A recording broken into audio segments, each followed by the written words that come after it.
કેમ છો YouTube family? મજામાં જશો. અત્યારે બનાવવાના છે દૂધીના ઢોકળા. એટલે જો હું અત્યારે દૂધી લઈને બેસી ગઈ છું. પહેલાં આને સીણી લેવાની છે અને પછી મસ્તીના ઢોકળા બનાવવા. અને જો બા અહીંયા લોટ બાંધે છે. 3 જાતના લોટના ઢોકળા બનાવવાના.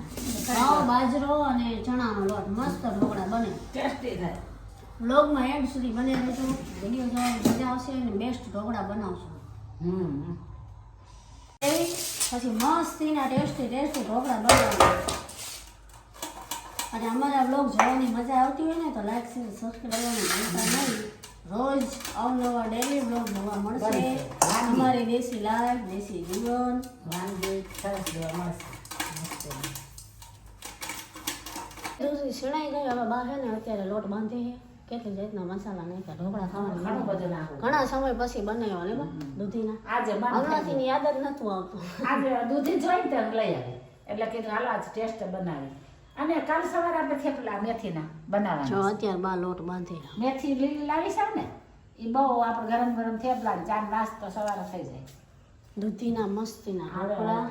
પછી વઘારીને ટેસ્ટ બધું બતાવશે તમને. પછી આને વઘારી નાખવાના કા એમને ખાવા હોય તો મજા એમ આવે. જ ખવાય વઘારીને ચા સાથે વઘારીને ખાવા હોય તો ખાઈ શકો. બહુ ટેસ્ટ લાગે. તમે ખાજો ક્યારે. હવે બા છે ને એ આવી રીતના બનાવીને આમાં મૂકી દેવાના ને બા પતલા પતલા કરી એટલે સુપર આમ કરવાનું. હા એમ આમાં કે ને આમાં એકદમ પતલા બનાવવાના એટલે કાચા ન હોય. આમાંય કરાજો પેલા આમ કરવાનું એકવાર તક બતાવી દઉં પછી આ રીતે આમ જો આમ રોલિંગ આમ મારવાનું કરો.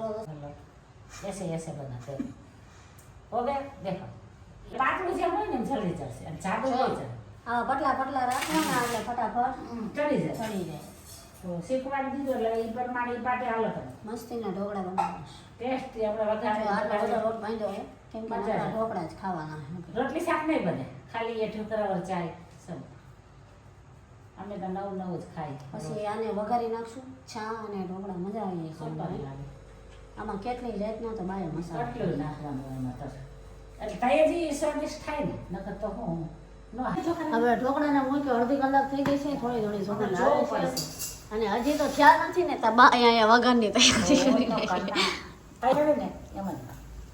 અને બાના હાથની રસોઈ તો તમને ખબર જ છે ને. ચા ને બધું કરી કાઠિયાવાડી રસોઈ બનાવે ને એમાં કઈ કેવા ટેસ્ટી જ હોય. બને. બિલકુલ મસ્ત.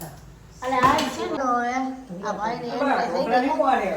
બસ હવે બેટા વઘાર જ કરવાનો છે. और इसको क्या है उसका टाइम है जमने का थोड़ा वो टाइम पे ही भोजन करता है और टाइम पे ही सो जाता है. इसकी लाइफ बहुत अच्छी है. टाइम का पक्का है. लाइन का और टाइम का परफेक्ट अच्छा आदमी है. उसको अभी भूख लगी है लेकिन ढोकड़ा अभी चढ़ना बाकी नहीं बा. જોવું પડશે ને બા. એને છે ને ભૂખ લાગી છે હવે ઢોકળા હજી ચડવાની વાર છે. એટલે મને કે બા જલ્દી કરો. અને એને કેવું છે કે 7 વાગે ને એટલે એને જમી લેવું પડે ને બા. 7 વાગે જમે છે.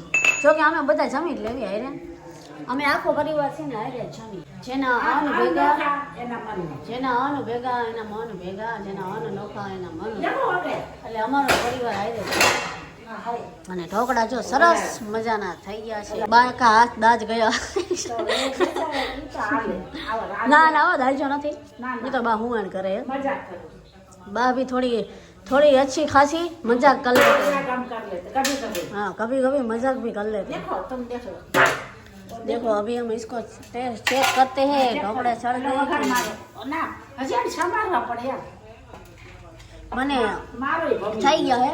અને મને હિન્દી બોલતા આવડે પણ આ તો મજાક કરું. આ તો ખાલે કોણ બસ જ આપણે બોલતા આવડે છે. કાઠિયાવાડમાં હોવાની છે અને આ મજા और वो क्या बात है अभी शाम को 6 बजे नहीं 6:30 बजे हमने रसोई बनाना चालू किया था और 7 बज गए हैं तो आधी कलाक तो रसोई बनाने में देर लगती है.